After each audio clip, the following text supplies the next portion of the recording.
Hey, what's going on? This is um, Brad Tragic with your buying and selling tips. And I have another video I was going to make today.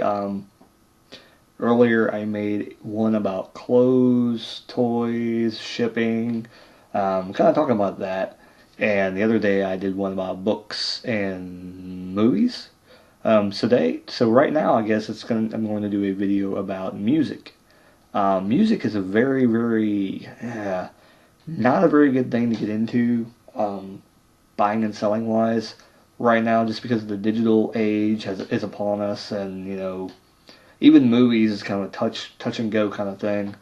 But movies is still hanging on. It's still okay to buy movies, but music is really out there where some people are still buying CDs, but I mean I really don't see CDs being around. I mean much longer. I would say probably in the next 5 years, you're going to see probably a drastic change in that. Just my opinion. It's probably going to become truth. I mean, digital is all, the rage. I mean, who goes and actually buys a CD? Probably like one out of probably 25 people, if that. I mean, it's probably higher, one out of so many people, but um, I don't think many people buy CDs anymore. Um, Mainly collectors, possibly, just for the artwork and stuff like that. So that's why you got to be careful with buying CDs, um, and reselling them, because you don't know what you're going to get from that. The biggest thing about that is, if you're doing the barcode thing, which I don't do that. I just stay away from CDs because I don't really want to try, because I don't want to get stuck with a bunch of CDs. Um, but yeah, the only things that I would buy and probably resell nowadays is vinyl, and that's about it. Vinyl, any of the old formats I would probably get. Not cassettes. I wouldn't go there. It's really touchy with cassettes as well, because they get old and they do break. CD was a better invention than the cassette, because cassette, you know, they do age, and the whatever they call it inside of it. I want to call it film, but I know that's not right. Whatever is inside the cassette to make the music, um, it deteriorates over time, and I'm pretty sure about that, because I played cassettes I've had for a while, and after time they just don't play right. So CD was definitely a step up in the direction, but cassettes are just like, if you get a good lot of them online, maybe, but most people want things tested before you buy them, and to be able to say, tested, works fine, it definitely increases the value of people wanting that item, because they know it works, or you guaranteed it worked. So if it doesn't work, they can come back and say, well, you said it worked and it didn't work. So that kind of increases the value. So cassettes would be a bad thing to get into. CDs still have value. I would definitely check to see if they're scratched before you get them out of wherever. If they don't let you look at them, I wouldn't buy them. That's just I wouldn't do it. There's no way, because if they don't let you look at them, they probably know that it's probably scratched. Um, and the same thing goes with PlayStation games and things like that, video games, which I have not gone into. That could be another video as well. I may go ahead and cover that here, because it's pretty much kind of the same aspect a little bit, but I'll go into the games a little bit.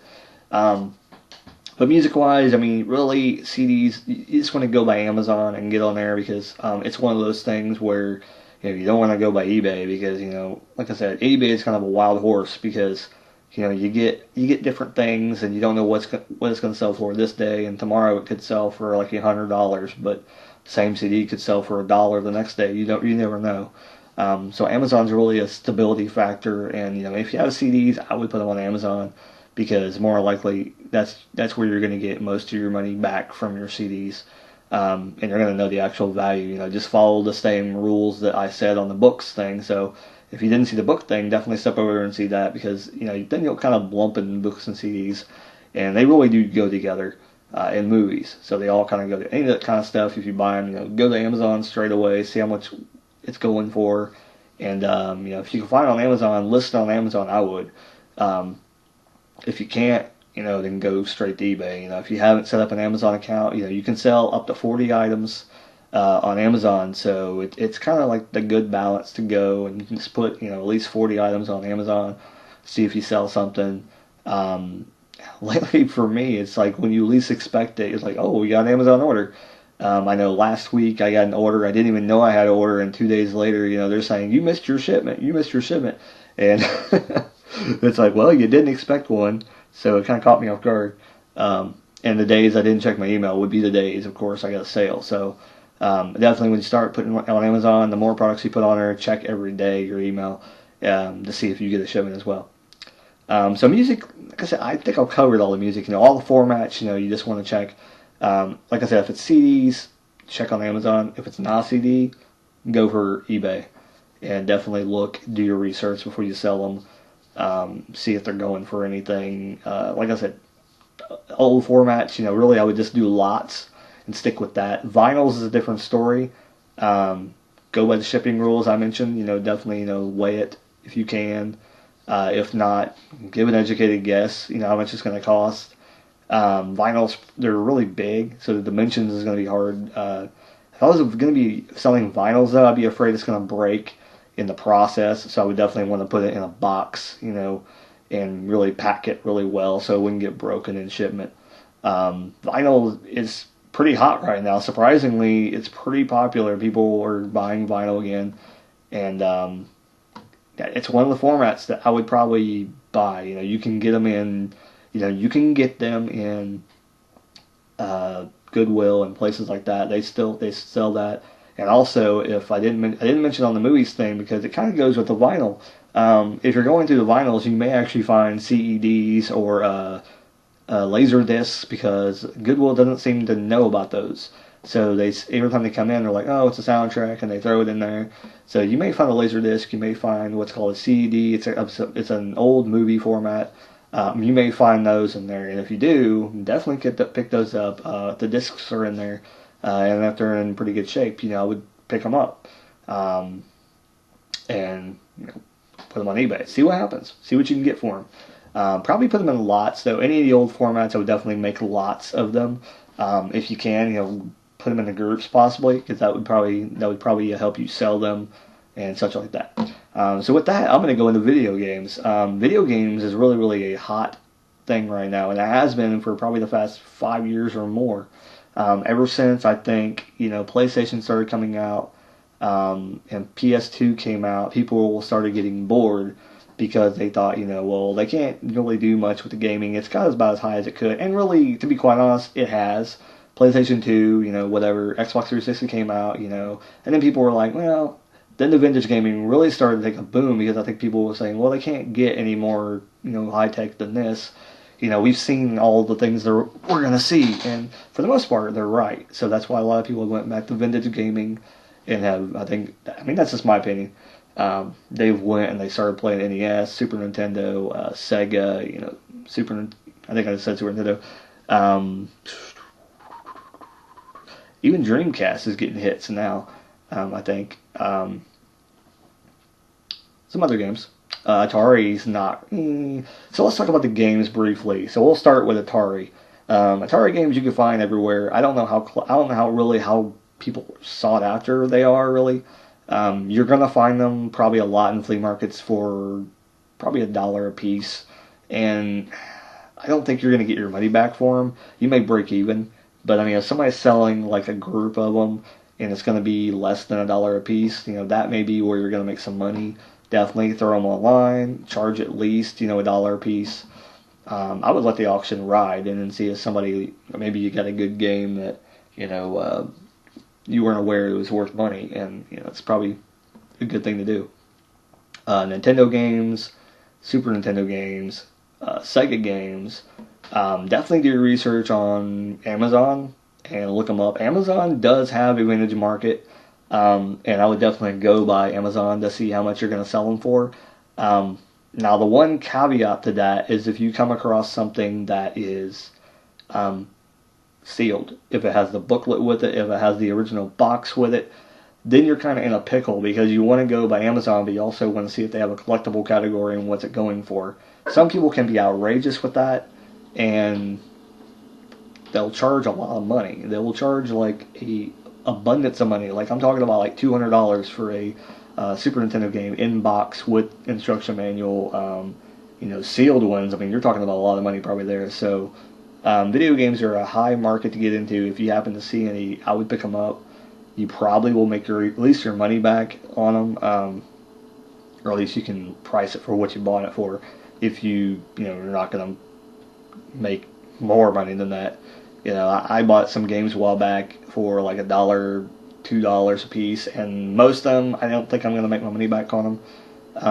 Or I mean, I'm definitely going to make at least my money back on them, but that's probably about it.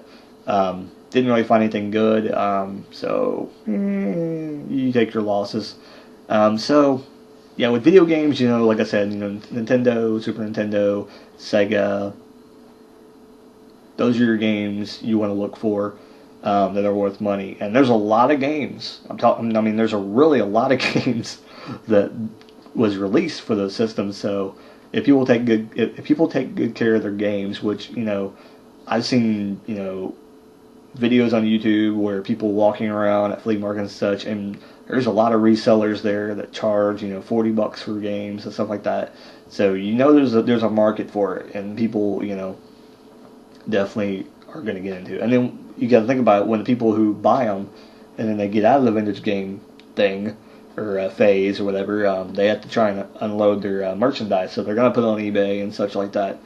So that also, if you're looking on eBay to resell from somebody on eBay, you look for lots of items, and that's kind of another tip, I guess, throw in there randomly in the music and video game tips, is that if you buy to resell from eBay, which is kind of an odd thing to do in the first place. It's really hard to find great deals, because usually people who list online, they've already did their research, they know how much things are worth, and they're probably not going to miss anything that's probably worth money. But every once in a while they will, or if you're looking to maybe have a yard sale, or start your own flea market thing, which people do sometimes.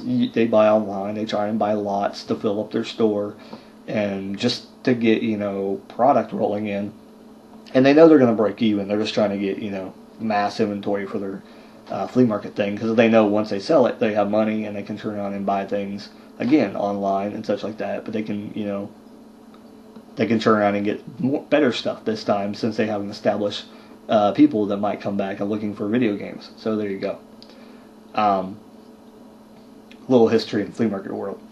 And if you think about it, and if they do that, people will come to them with video games and say, hey, you want to buy this?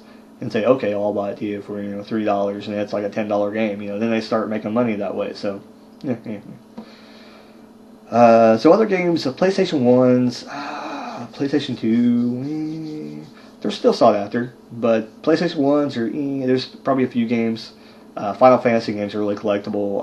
PlayStation 2 games, I don't know. All I know is like Final Fantasy games are pretty sought after. People like those. Some of the wrestling games might be collectible. Some of the wrestling games are stupid and people don't like. Some of the wrestling games people like.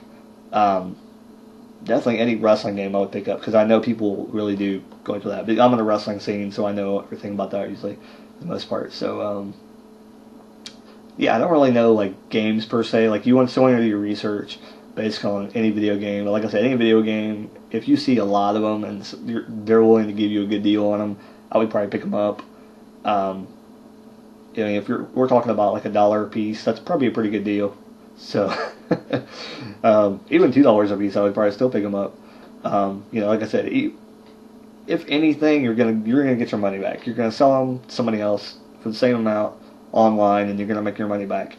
The shipping on those, just like CDs and stuff like that, they're gonna be probably about $3 a ship. So your light items, you kind of want to just guarantee it's gonna be $3 a ship. Every once in a while, I may charge like $3.99.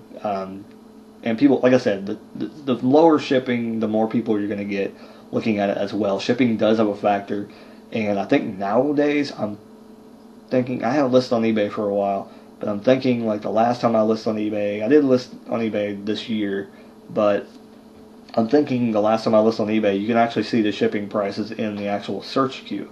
So that definitely helps you when you list it, lower than everybody else. You may know that you have to ship it for like $3.50, but you list it at $2.99 shipping.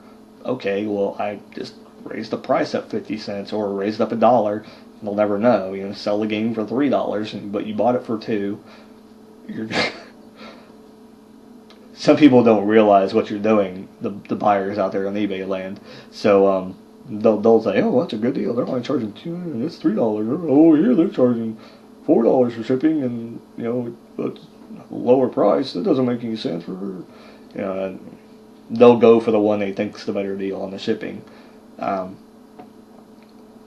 don't know. I can't explain it, but I just know like shipping. I used to do the same thing, looking for cheap shipping, and you know people would maybe have the higher price, but I'm like, oh, their shipping's low, and I didn't realize it till later on. I'm like, wait, it's the same price, really. So there you go. I'm gonna have one more video probably, and they'll probably cover it all. Cards. It's gonna be a big one. Hope you enjoyed this one.